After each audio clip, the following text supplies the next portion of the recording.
ছাত্র আন্দোলনে আহত হওয়ার ঘটনায় মামলা দায়ের করে বিপাকে পড়েছে সুনামগঞ্জের ভুক্তভোগী পরিবার।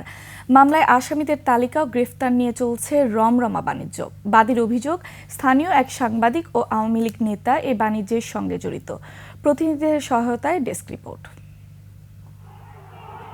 গণঅভ্যুত্থানের দিন গত ৪ আগস্ট সুনামগঞ্জে ছাত্র জনতার আন্দোলনে হামলা চালায় পুলিশ ও আওয়ামী লীগ নেতাকর্মীরা। পুলিশের গুলিতে গুরুতর আহত হন শিক্ষার্থী জহুর আলী। বিভিন্ন হাসপাতালে চিকিৎসার পর সবশেষ ঠিকানা সাভারের সিআরপি। শরীরে বয়ে বেড়াচ্ছেন শতাধিক স্প্লিন্টার। উন্নত চিকিৎসা ছাড়া যা অপসারণ সম্ভব না বলে জানিয়েছেন চিকিৎসকরা। ঘটনার ১ মাস পর চিকিৎসা সহায়তার শর্তে সুনামগঞ্জের স্থানীয় এক সাংবাদিক মাসুম হেলালের পরামর্শে পুলিশ কর্মকর্তার নামে মামলা দায়ের করেন জহুরের বড় ভাই হাফিজ আলী। কিন্তু সেই মামলায় আসামির সংখ্যা বেড়ে হয় ৯৯ জন, আর সাক্ষী হিসেবে অন্তর্ভুক্ত করা হয় উপজেলা স্বেচ্ছাসেবক লীগের আহ্বায়ক শিবলু আহমেদ চৌধুরীকে, যার কিছুই জানেন না বাদী নিজে। আমাকে নিয়ে কোর্টে গেল, তারপরে অনেকগুলো কাগজ দিয়েছে। কাগজের মধ্যে আমার সিগনেচার নেওয়া হয়েছে। ৯৯ জনের নামে মামলা আর ২০০ জন অজ্ঞাতনামা। ওদেরকে আমি সবাইকে চিনার মতন না। সবাই তো আমার শত্রু না। আমাকে গুলি করেছে ওসি খালেক, রাজন, ওর সদস্যরা। কোনো এক পক্ষ মামলাটিকে ঘিরে বাণিজ্য করছে এমনটা বুঝতে পেরে মামলা তুলে নিতে গেলে হাফিজকে তুলে নিয়ে করা হয় নির্যাতন। কালার এক্সপার্ট, জর্জ স্যাপ এবং মাইল্ড অন হ্যান্ডস টেকনোলজি সমৃদ্ধ অরিক্স ক্রিস্টাল ওয়াশ আপনার লন্ড্রি এক্সপার্ট।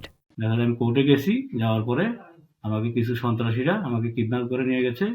নেওয়ার পরে ওরা মারধর করেছে, করার পরে আমাকে থানা হস্তান্তর করেছে। তবে এসব কিছুকে বানোয়াট এবং উদ্দেশ্য প্রণোদিত বলে দাবি অভিযুক্ত সাংবাদিক মাসুম হেলালের। আমি এই মামলায় কে বা কারা আসামি হয়েছে না হয়েছে এর সাথে আমার কোনো সম্পৃক্ততা ছিল না।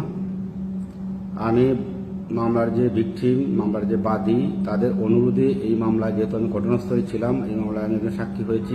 মামলা বাণিজ্যের বিষয়ে তদন্ত করা হচ্ছে বলে জানিয়েছে পুলিশ। তারা যদিও আমাদের কাছে কোনো অভিযোগ জানায়নি, কিন্তু আমরা সেই বক্তব্যের প্রেক্ষিতে আমরা নিজেরাই স্ব-উদ্যোগে আমরা এটা যাচাই বাছাই করছি, এটা সত্যতা নিরূপণের চেষ্টা করছি। যদি এই ধরনের কোনো ঘটনা কেউ ঘটিয়ে থাকে, কেউ জড়িত থাকে, তথ্য প্রমাণ পাওয়া যায়, সেই তথ্য প্রমাণের ভিত্তিতে অবশ্যই আমরা যথাযথ আইনানুগ ব্যবস্থা গ্রহণ করব। আসামি পক্ষের আইনজীবী জানান, এরই মধ্যে আদালতে মামলাটি প্রত্যাহারের বিষয়ে আবেদন করেছে বাদীপক্ষ। বিজ্ঞ আমলি আদালত এটা যাচাই বাছাই করার জন্য তারা একটা সমন ইস্যু করছিলেন। সেই সমনের ভিত্তিতে শুনলাম 11 তারিখে বাদী নাকি কোর্টে আসছিল। কোর্ট যখন তারা খুঁজলেন যে সমন তো দিয়েছিলাম বাদী আসছে কিনা, তখন বাদীর আর পাওয়া যায়নি। পরে বিভিন্ন মাধ্যমে জানতে পারলাম বাদীকে তারা যেন কোর্ট থেকে নিয়ে চলে। ইতিমধ্যে এই মামলায় সাবেক পরিকল্পনা মন্ত্রী এম এ মান্নান ও সুনামগঞ্জ ৫ আসনের সাবেক এমপি মহিবুর রহমান মানিক গ্রেপ্তারের পর বর্তমানে জামিনে আছেন। Yusuf Hasan Naim, news desk, ২১ television.